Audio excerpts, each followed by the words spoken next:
Greetings and welcome to the Husker Doc Talk Podcast. Good to have you along.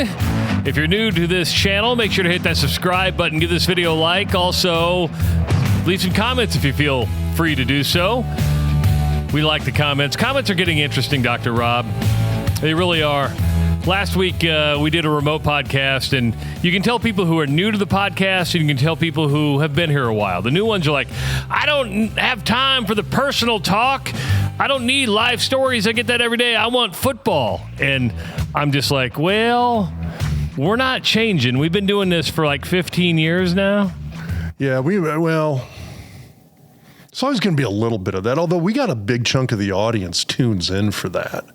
For the personal stuff? Well, I mean, we talk about wrestling. We talk about, at some point here, we got to bring up AJ Ferrari in Lincoln and where Nebraska is going to be ranked wrestling-wise, what kind of season Mark Manning's put That dude's together. a beast. I mean, you're taking a chance on AJ Ferrari, but it's a good chance to take, right? I mean, the guy's a proven commodity. He hasn't wrestled a lot since his car accident. Now, he wrestled unattached last year, but... he was with, I believe, Cal State Bakersfield. Yeah. That was 2 years ago he went unattached. Because his brother is at Iowa. A lot of people thought he was going to go to Iowa, never went to Iowa, ended up with Mark Manning. So Angelo Ferrari's at Iowa, which he's going to be really, really good.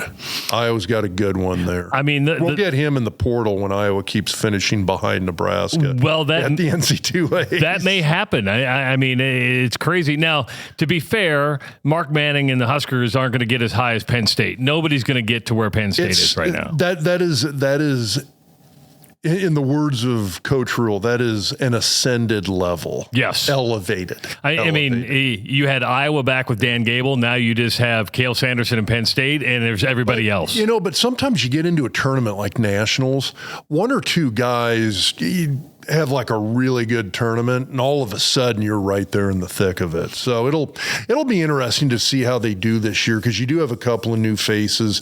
You got true freshman Cade Ziola, and that'll be the interesting thing, is whether Cade Ziola, another nationally ranked guy coming out of high school, between him and Ferrari, is one going to go 197, the other heavyweight? Who's it going to be?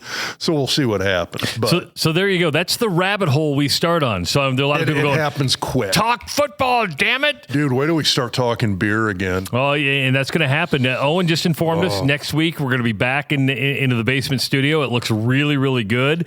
So we're excited for that. If you found this podcast on Husker Max, I want to thank Joe Hudson and David Max for helping distribute this podcast. Husker Max has been a good partner of the Doc Talk Podcast for several years now. So thank you to huskermax.com. Also, got to send out our thank yous to Connor Orr and the Orr Law Group. Listen, at some point, you're going to need a lawyer at some point, whether that's estate planning, going through that right now, or if you need any type of litigation or anything you need, the Orr Law Group is there to serve you. They have 6 lawyers on staff now. Connor is the big ginger goalie. He's a former hockey player. He's running a tight ship over there. So if you that's need a whole other rabbit hole we'll go down on occasion. And he's our NIL expert, and we need to get him back on probably during the off season, because a lot is going to change. But when you need a lawyer, get great law advice from the Orr Law Group at orlawgrp.com. That's the Orr Law Group, orlawgrp.com. And one more to get in, and that's Scotty over at Husker Hounds. A lot of people were decked out in red at the Akron game. I'm willing to bet 99.9% of the people in the stadium bought their gear at Husker Hounds. It's just the assumption I'm going to make. It's kind of my go-to. I was going to say, anytime I need shirts, hats, coats, big time for coats, because he does like the lightweight stuff. He's got the really nice Columbia parkas. He's got some really nice cold weather gear. So go to huskerhounds.com or stop by the Superstore over on 84th and Center, and you can get both their locations, because there's 2 in the Omaha area, again, by going to huskerhounds.com. I had an interesting week last week. I was in Savannah, Georgia, dropping my daughter off for college, and I didn't realize how far Savannah was. I mean, I knew it was far. And it's the coast. Yeah, and I had 2 girls go to school in New Orleans, right? That's a day drive. I can do that. Like just a straight shot. I can do that. I can't do Savannah in a day. On the way down, we made a little detour to see the grandbaby. all time in the car was 21 hours. On the way back was 19 and a half. And I couldn't do the 19 and a half drive. I will say this, when road trips go, and I don't know if you've done this, because you've gone to Florida quite a bit.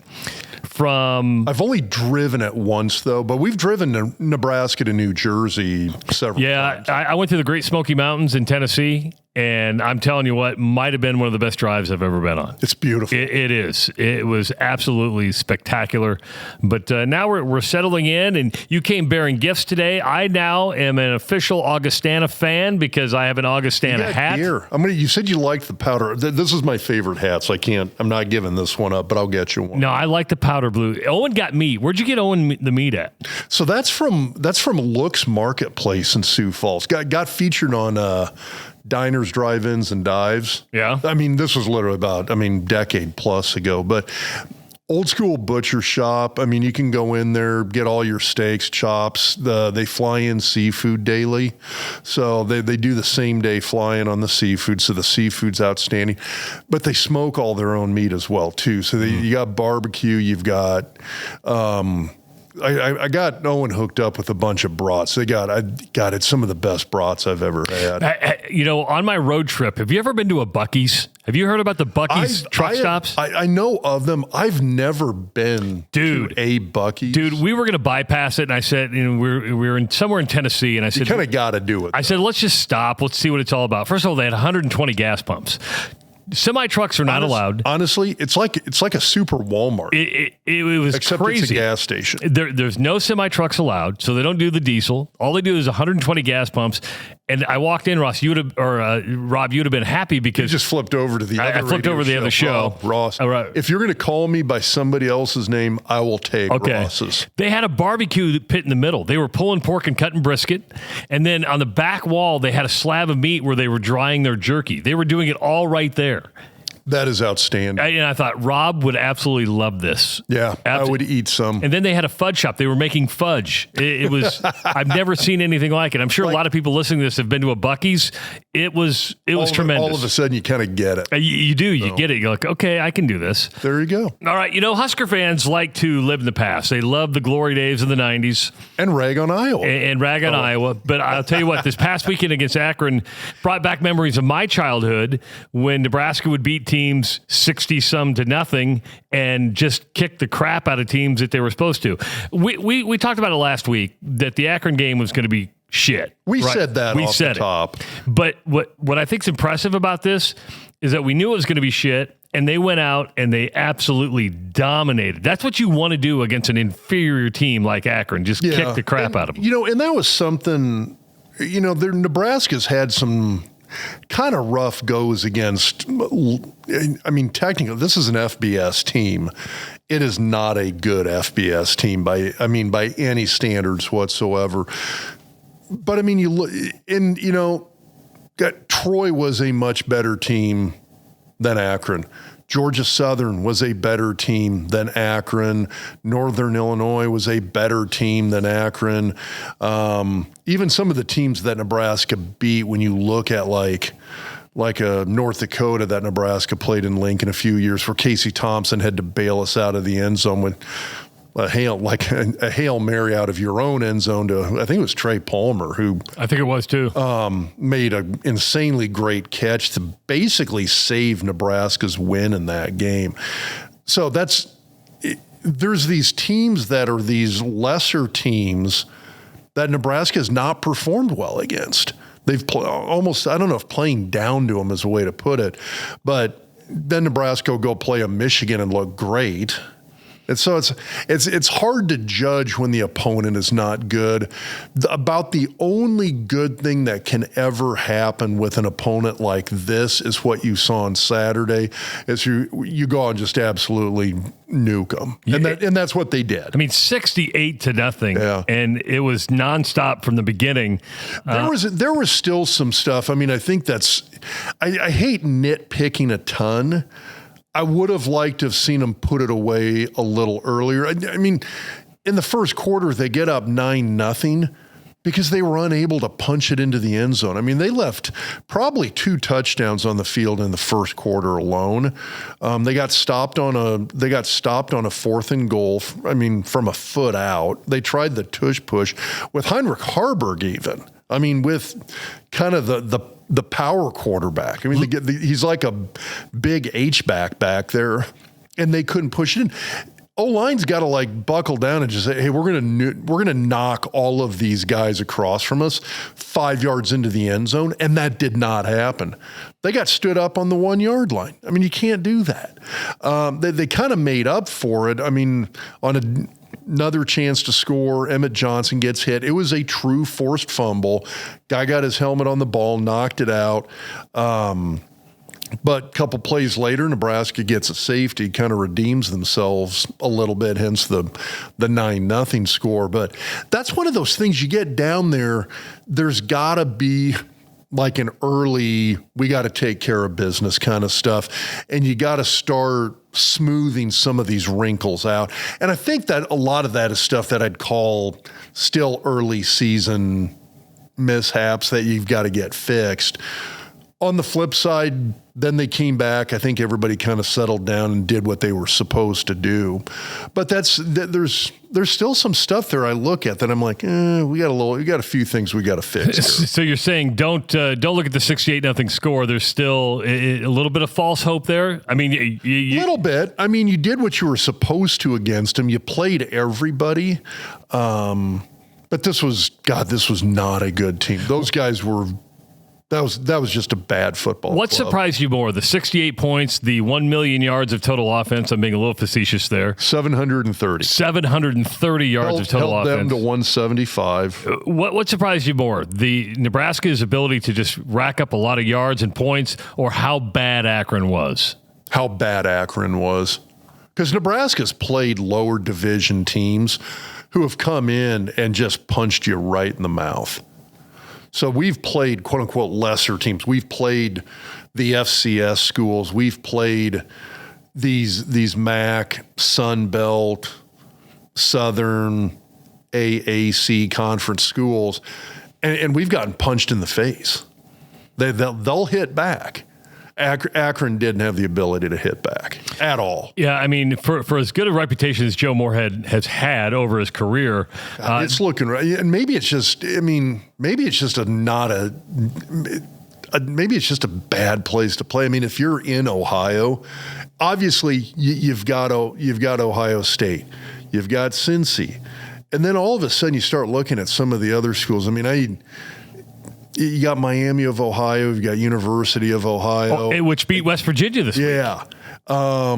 You've got Bowling Green. Yeah. Thank you. Got Bowling Green. Who is it that Bowling? Oh, they played Cincinnati. Did they? Cincinnati won. Okay. It wasn't a massive blowout, but Cincinnati won. I was like, wait, why did I have Bowling Green on? Oh yeah, that's who Cincinnati played this week. But even some of these smaller schools, I mean, like a Youngstown State probably creates a recruiting competition for a school like Akron. And Youngstown being an FCS school, but it's got that blue collar mentality, you know. So they've got history there. So it's like, do you want to go to Youngstown or do you want to be a Zip? I don't know if I want to go to either one of those cities. Yeah, that's probably true. Well, I think what you're going to start seeing here with it's a tough place to recruit to. So I think Moorhead's probably a far better coach than what we're seeing here in the time that he's been at Akron, and especially in this time period where, you know what, if you can't generate Power 4 or even within Power 4 conferences, upper tier Power 4 NIL, you're not going to have a good run of it. You just kind of took my thunder. Is that you're going to have the haves and have-nots in the Power 4, but you're going to have the haves and have-nots in the Group of 5, just because there will be some who say, hey, we want to compete the best we can. I know the American has said every team's going to have to at least do $10 million in payroll. Some of these MAC schools are going to go, we can't do it. Right. And some will be able to compete, some won't, but they're going to fall off. Yeah. I mean, And if you're a school that's had a little bit of a taste of success at that level, I mean, I'm thinking of like a Coastal Carolina. I mean, you've got a team that's gone to bowl games. Somebody like that is going to put a little bit of an investment into this in order to keep winning football games. And I just don't see a school like Akron doing that. And they're already behind the 8 ball. You brought up Coastal Carolina. This is where we're going to rabbit hole for a second, folks. Joe Mowgli, who's been a guest on this podcast, I think 3 or 4 times. Great dude, former CEO and chairman of was TD Ameritrade. Of course, went to coach at Nebraska. Then was the head coach at Coastal Carolina. Has just been named the Grand Marshal of the Columbus Day Parade in New York City. Did you get the email I sent you? I did. I got to check the schedule. That's going to be a tough one to work around, but I'm going to take a look at it. So, big Italian festival in New York City. Yeah, and he's like, hey, I want to bring you and Rob out. You know, I'll put you up. And I'm like, I can't go, but man, I really like I gotta work. I gotta work, man. But yeah, so congratulations to Joe. Anything else, you know, from a Dylan Raiola standpoint? I think the one thing that impressed me, well, I think it was Emmett Johnson's first TD run. I mean, that was old school again. That was boom, get the ball and just go. It was the thing I liked about the running game that I saw, and again. Is it O-line development? Is it the team you're playing? I saw guys getting up to the second level. I saw double team blocks, guys getting pushed down. I saw one of the 2 double team guys getting up on a linebacker, getting downfield, hitting a safety. Those are the kind of blocks that spring runs like that. And I saw a lot of that. And so I thought that's a plus. Again, it's not a good team, so it's hard to judge in a larger scheme of things, but at least you're seeing it against a team you're supposed to be doing it to. Quentin Ives had a nice run. Mekhi Nelson God, that kid's fast. And he puts a foot down and he goes. So I'll be curious to see how some of these guys, I think Emmett Johnson's the most complete running back and the best running back. He's not the fastest. I think Mekhi Nelson is a blazer, and I'm kind of interested to see what kind of playing time he gets as the season goes along, because there's a guy who, if he hits a hole and gets a little open field, is going to be gone. That was fun to see in the run game. We kind of talked, I will always bring the offensive line into it. I thought they looked good. I thought the running game in terms of blocking looked fairly crisp until they got into those short yardage situations. A little bit disappointing there. You got to be able to move guys up front, because guess what? When you get into the Big Ten, it's going to be a whole nother breed of defensive line in front of you. It's not going to be Akron's defensive line. You take Corleone that we saw last week from Cincinnati. Every D line in the Big Ten pretty much has at least one Corleone on it. So that's one of those things that you got to keep in mind here, is that the competition is going to get far, far, far better than what Nebraska saw against Akron. I'm still kind of holding out hope that we're going to find out Cincinnati actually might be an okay team, but we're going to see insanely better teams than what we saw from Akron. But I liked what I saw from the offensive line. You saw Gunnar Gatula kind of lock in. It looked like they kind of had him starting and staying in for that first few series at left tackle. So it looks like they're kind of sticking with him a little bit there, which is something that I had touched on. I thought he was the best all-around option at left tackle. The rest of the offensive line, I feel like, has kind of solidified itself. The thing that was interesting to me is they had Corcoran in with an 89 jersey on, playing short yardage tight end consistently. So I don't know if they're going to have him sort of this bounce back and forth. I don't know if I don't know how the rules work on the whole numbers and declaring yourself as an eligible guy. But when they're putting an 89 jersey on the guy, that means you're going to go in consistently enough that they don't want to have you going up to the officials and declaring yourself as an eligible receiver just so you can be that blocking tight end. Yeah, the only thing you have to do is declare that you switched numbers, right? Yeah. And that's a course of the game thing. If it's one of these situations where they're like, you know what, we're maybe not going to play you at tackle very much. We're going to have you take a whole slew of snaps at short yardage tight end, and you're going to be just a big-ass blocking tight end. And he had some really good blocks, which I saw that against Cincinnati as well. The surprising thing for me with him was how well he blocked in the run game against Cincinnati. So because I do think it'd be the equivalent of an unbalanced line, which I don't think you have to declare, but they could put him as a tight end in at left tackle and just play left tackle as a tight end, so to speak. Interesting. You know, you were part of a lot of blowouts when you were a player back in the 90s. Probably a lot of games you only got to play one half.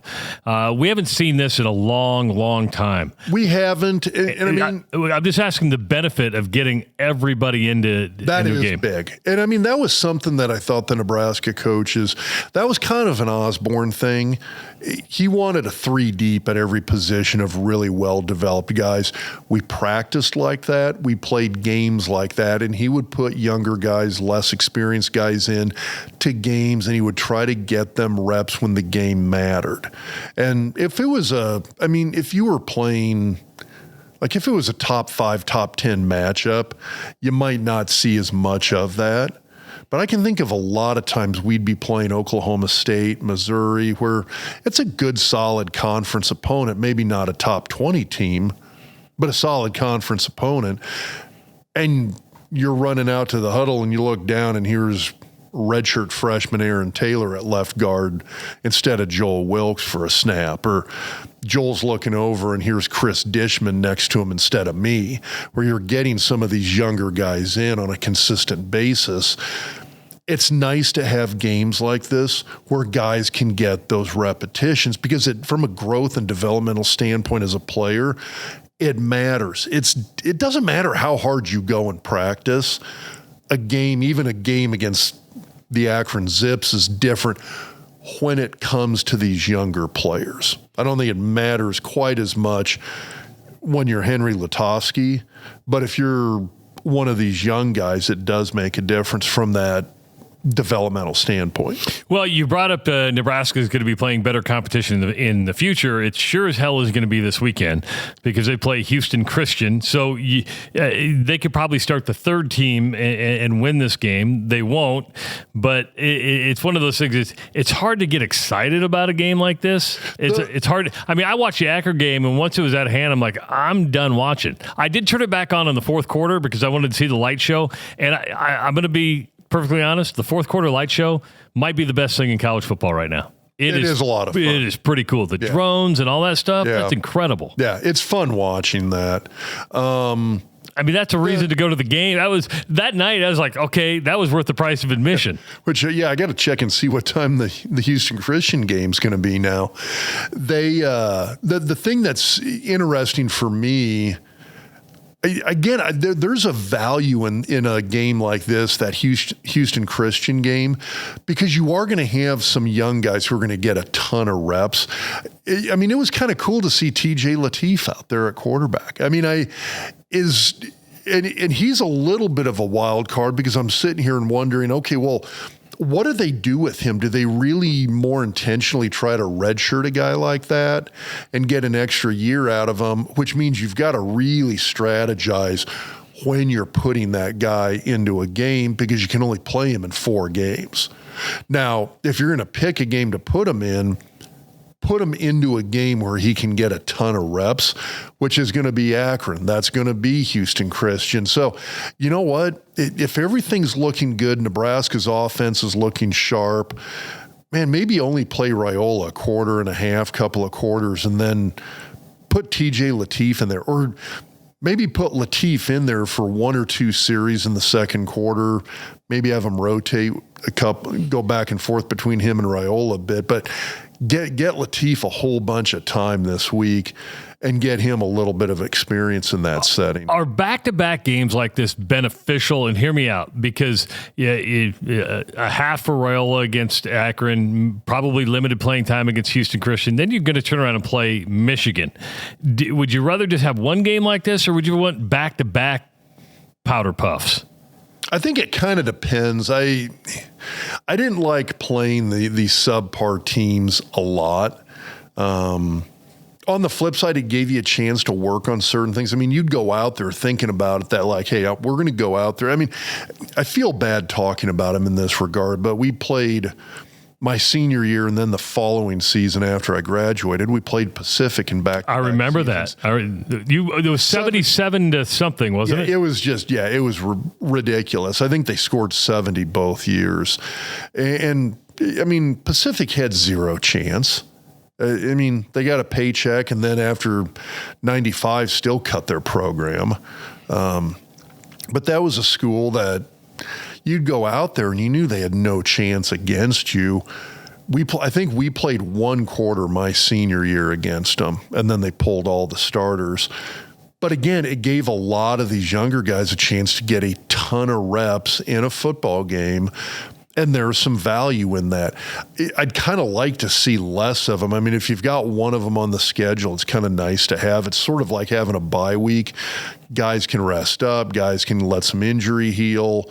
You're still out there, though. You're getting some reps, and the younger guys are getting the bulk of these reps that they're going to get in a game in any one setting. And so there is some value in that.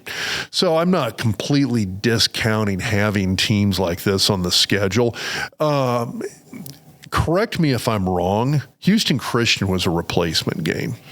Was this the Tennessee replacement? Yeah, I'm trying to think. I can't remember. Somebody's going to like call us idiots for not realizing. Hey, listen, we're idiots. We have no problem admitting we're idiots. But you're right. The commenters in the chat will let us know. They'll tell us who it was. But yeah, I thought it was a replacement game. So it's not like Nebraska's trying to schedule these. I know. I was talking to my son about it. He was like, "Hey, who does Nebraska have next week?" I'm like, "Houston Christian." I get this text back.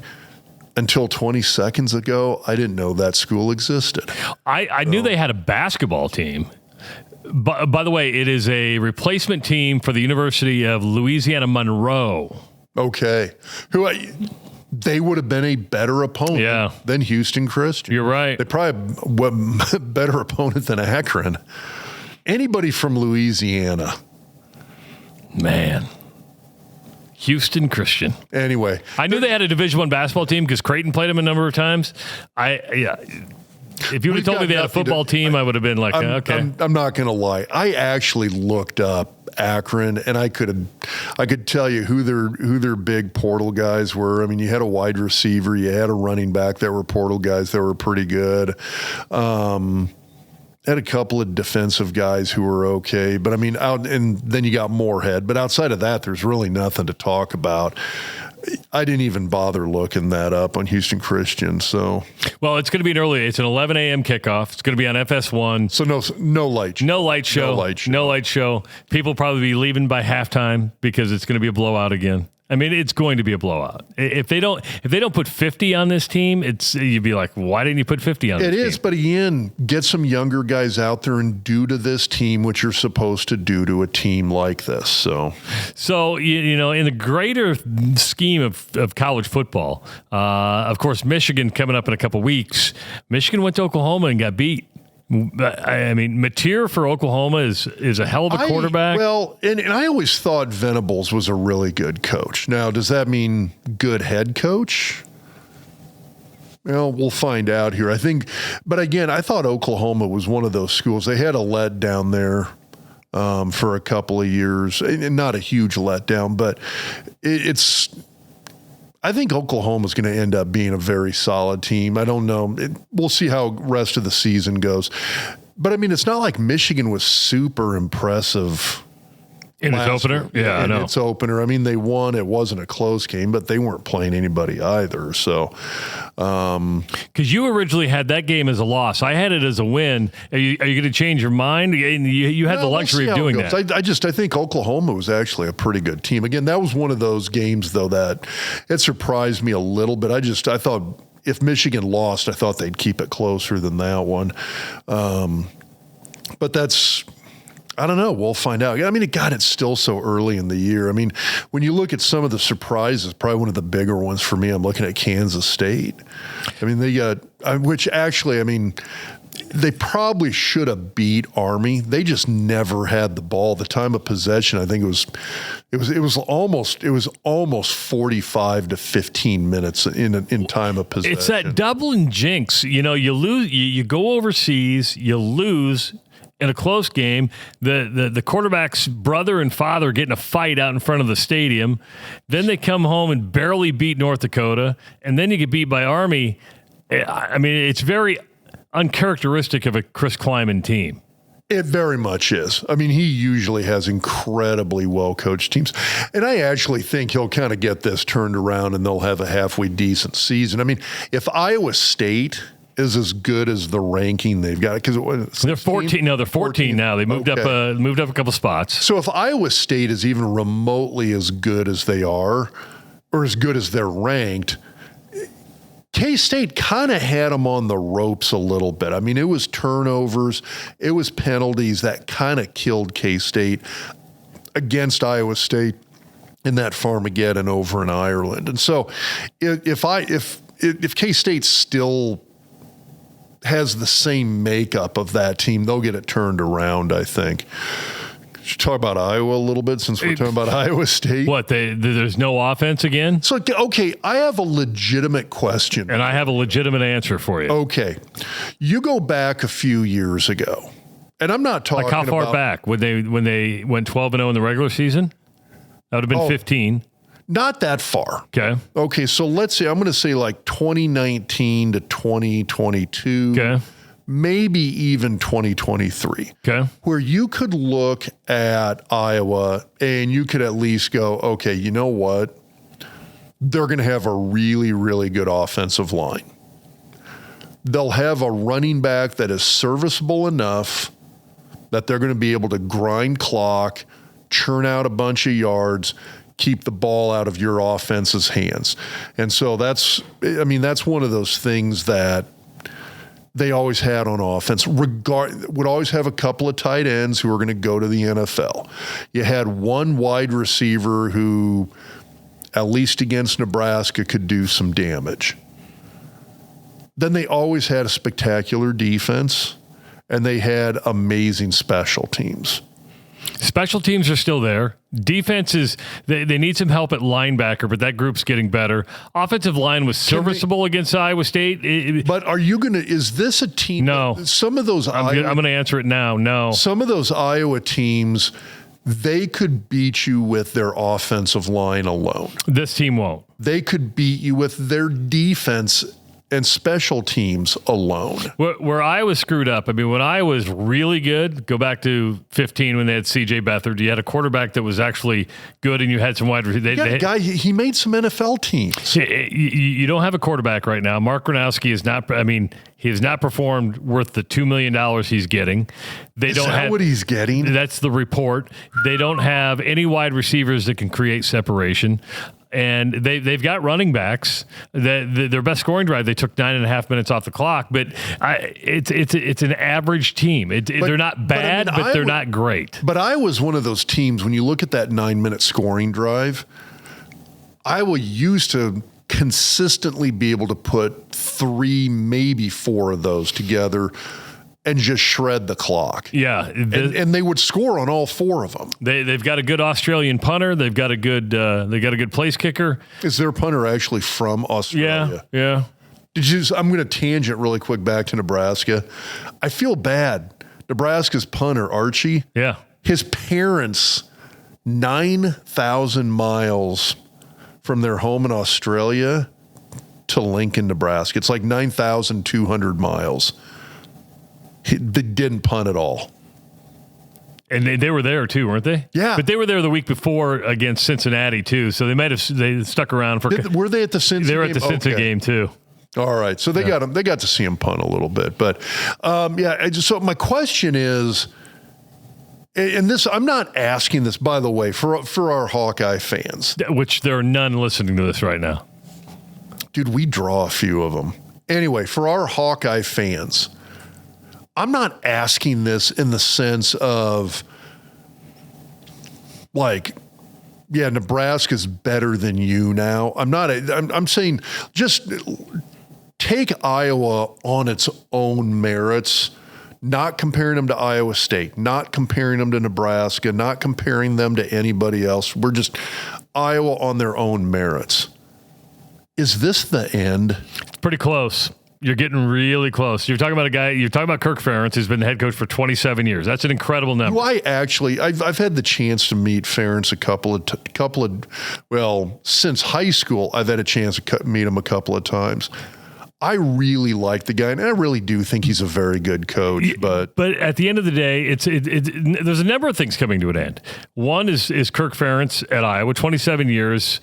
You're not modernizing the offense. You're not getting quarterbacks to go. The other one where it's coming to an end is Oklahoma State and Mike Gundy. I mean... And they're just getting nuked by There people. does come a time where you wear out your welcome. And Tom Osborne, believe it or not, probably got out at the right time. He probably got out. He got out on top, got his 250 wins. You're held in high regard. I think if he had stuck around a couple more years, like I think if he had gone through at least the 99 season, I think he brings an additional dimension to that team that I think that 99 team wins a national title. That 99 team was the best team in the country. I mean, it was. And when they beat T. Martin in Tennessee down in the Fiesta Bowl, it was the early season loss. That was to Texas, I believe. It was Texas regular season, which they came back and smoked them in the Big 12 title game. The 99 Husker team is still one of the best teams I've seen, and they were loaded on defense, and they had a ton. That was the best team in the country. All I'm saying is when Osborne got out, he got out on top, and now you look at guys like Mike Gundy. It's going to end badly. Kirk Ferentz, Hayden Fry got out too late, right? I mean, and you saw there was kind of a little downward swing at the end of the Joe Paterno era at Penn State. You saw a little bit of that with Bobby Bowden at the end at Florida State. You do see that. So I mean, that's a great point about Osborne. You can't.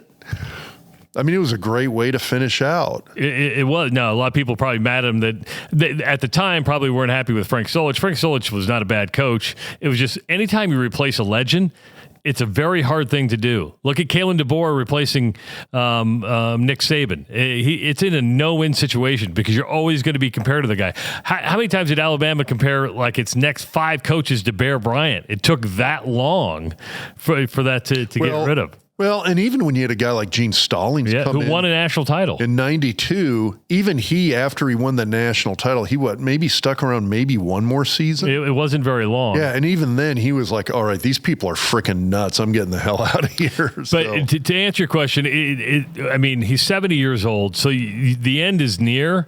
He needs one win to beat Woody Hayes on the all-time win list in the Big Ten coaching ranks. He'll get that this weekend against UMass.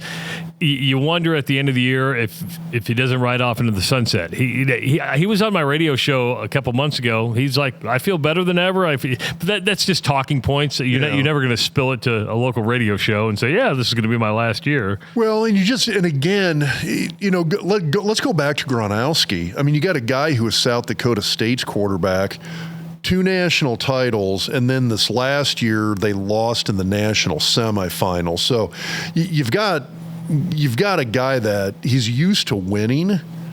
It's just, is he going to be able to carry that over from the FCS level to Power 5? And it's one of those, is this the real Mark Gronowski? Which, I mean, if you go talk to some of the South Dakota people, or I'll say the Augustana fans who still have a rivalry mindset between Augustana and South Dakota State, they're not fans of him for that reason. But I hope he doesn't. Is he truly an FCS guy? And this is over his head.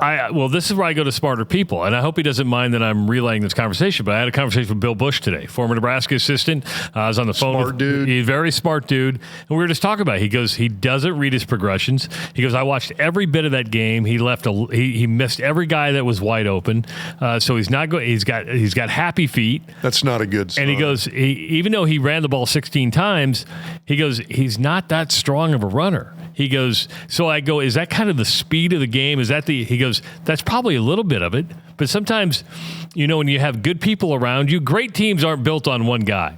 You have to remember that. Great teams aren't built on one guy. See, I don't even buy into the whole basketball. One guy can change everything. Well, a little bit. It's a little bit. 5 again, compared to 11 is a little bit easier. Yeah. But your great teams are going to have great players around you. And I just look at it and go, it's...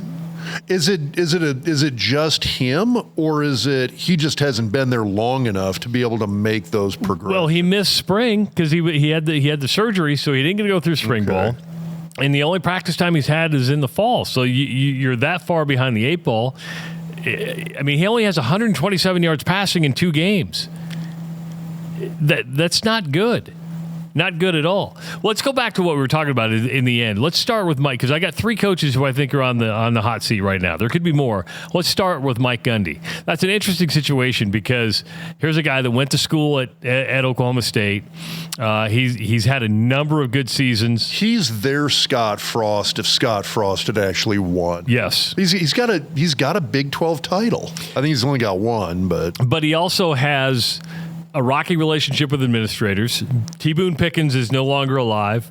And in today's day and age, with the Big 12 the way it is now, there's no reason Oklahoma State isn't in the upper echelon. Iowa State said, now that OU and Texas are gone, Iowa State said, well, we can take their place.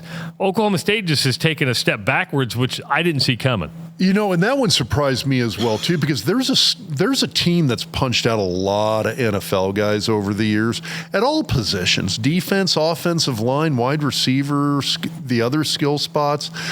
I'm curious, is this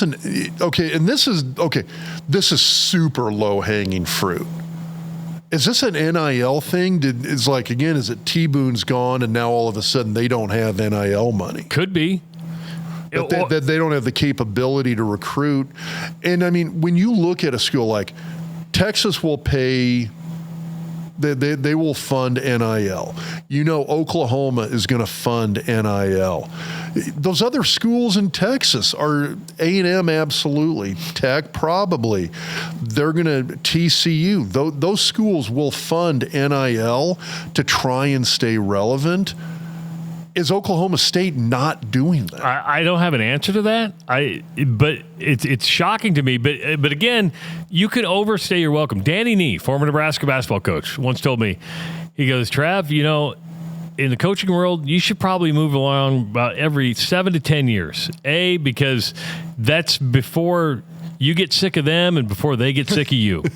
Well, and I think you see it at the NFL level on occasion too. I mean, the guys like Tomlin and Harbaugh, John Harbaugh, for guys to keep the messaging fresh, where it's like it's not the same message year in and year out. You've got to be able to change it up a little bit.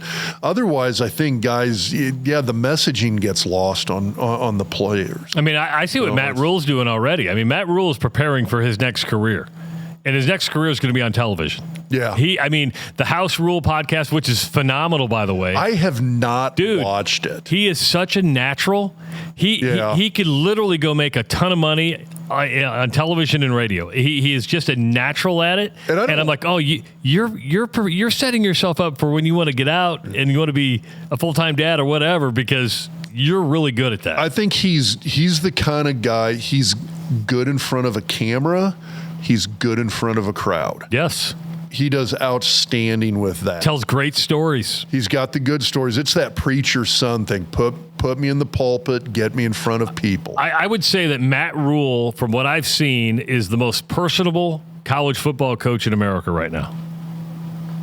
you would have a hard time convincing me of somebody. Now, I'm not saying coaches don't have personalities. They have that charisma. Yeah, I'm sitting here trying to think of who else who has it, because there's a lot of guys who I think are really, really good in front of a camera, but damn, he does excuse me. There is I wanted to say a strength in doing this, but I don't know if strength is the right one. There is a high level skill set in terms of being able to embrace the media and embrace fans. And if you're willing to go out and do that, God, more power to you, because if you can, people are going to like you. They're not going to like you. They're going to love you. Yeah. And I've never heard one media member say a bad thing about Matt Rule. Never heard a fan say a bad thing. He owns the room. He commands attention, and he does it in a nice way. Yeah. Well, and the other thing with a guy like that, guess who else really likes coaches like that? School administrators. Yes. Because you're the best salesperson for the school. State politicians, which if you're a state university, that matters. Board of Regents got to like you.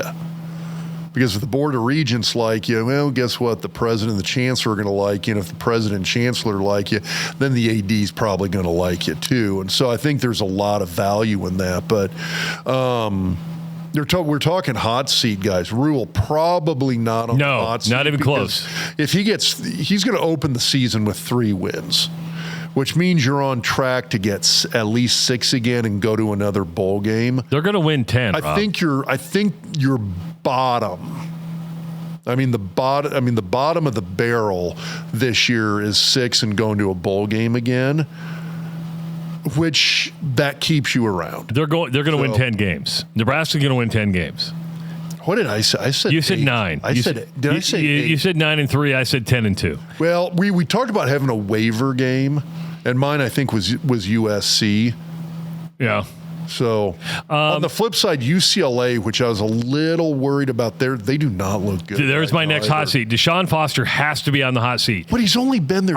This is what, year number 2? Cut your losses. I don't care. You have Nico Amalavala. You come off a year where you ended the season fairly good, and this is what you do. You get beat at home to start the season against Utah. Okay, Utah's a decent team, but then you go to UNLV and get beat. Yeah. Dude, and you may get beat by New Mexico this week. Cut your losses. Get rid of it. Serious. Okay, if he loses to New Mexico, you're going to start talking about an in-season firing. I will agree with you on that. Well, I think the first in-season firing is going to be in Florida. Billy Napier's not going to last probably another 4 weeks. That's the one that surprised me. I think South Florida surprised everybody. South Florida, the week before had a good win, and if they beat Miami in this next week, look out. I do think that game will tell a lot, because I do think Miami's actually a pretty darn solid team. I'm not saying Miami should be a top 5 team, but I think Miami is hands down, they're a top 20 team for sure. And I think if South Florida either beats Miami or if the game's incredibly close, I know a few people online were making the comment that they're disappointed that that's not going to be the game day game. Okay, so I said Billy Napier's going to be the first in-season firing. They just lost to South Florida. This weekend, they've got LSU at LSU. The next weekend, by the way, I'm not sold that LSU is that good. I think they're good. Then they go to Miami. Then they're home against Texas. Which the Miami one, that's a big rivalry. Then they're home against Texas. Then they go to Texas A&M. And then they have Mississippi State, which been playing okay. They're 2-0. And then you got Georgia. Then you got Kentucky. Then you go to Ole Miss. Then you got Tennessee. And then you got Florida State. He's not lasting the season. 9 losses. He's not lasting the season. Yeah. I don't see how you can. Yeah, that's going to be brutal. Well, look at Norvell at Florida State last year. But his buyout was so big, they couldn't afford it. Well, and he made changes. Again, it's like part of me, like the Florida State fan in me loves it. The Nebraska fan in me hates it because I'm still sitting here going like, God, that was an instant upgrade with Tony White and Terrence Knighton down in Tallahassee. I'm going to make a prediction, and if I'm wrong, I'm wrong. So you think Napier's gone? You think Sean Foster's gone? Foster, I get the year 2 thing. I'm just saying I'd cut my losses because I don't see it. I think Napier, if they get blown out by Miami, is gone because they're going to get blown out by LSU. If he gets blown out by Miami, they'll fire him after that. If they lose at home to Texas, that would be 4 in a row.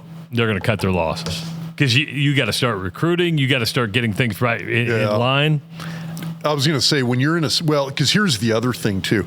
If you're in a state like Florida, if all of a sudden you've got a resurgent Florida State team, Miami's been playing good football. South Florida's all of a sudden you've got three power conference school. Well, is South Florida are they still AAC? The American? Yeah. Yeah. Okay, and so they're still group of 5 tech. Yeah, and then you have UCF that's still unbeaten.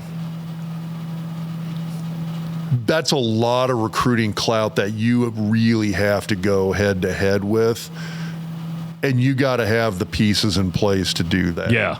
Yeah, that makes the more we talk about it, the more you put that argument out there, the more I'm sitting here going like, yeah, Napier's screwed. Yeah, I mean, he's a victim of just a brutal schedule. I mean, you look at that. Yeah, even if they were really good, getting through that gauntlet would be. Yeah, but I mean, you look at all. Okay, I'm not trying to all of a sudden turn into this SEC homer. But it's not like LSU plays an easy schedule. That's fair. It's not like Alabama and Georgia play an easy schedule. It's not like Texas and Oklahoma are playing an easy schedule. Those are bitch schedules. You look at the Big Ten.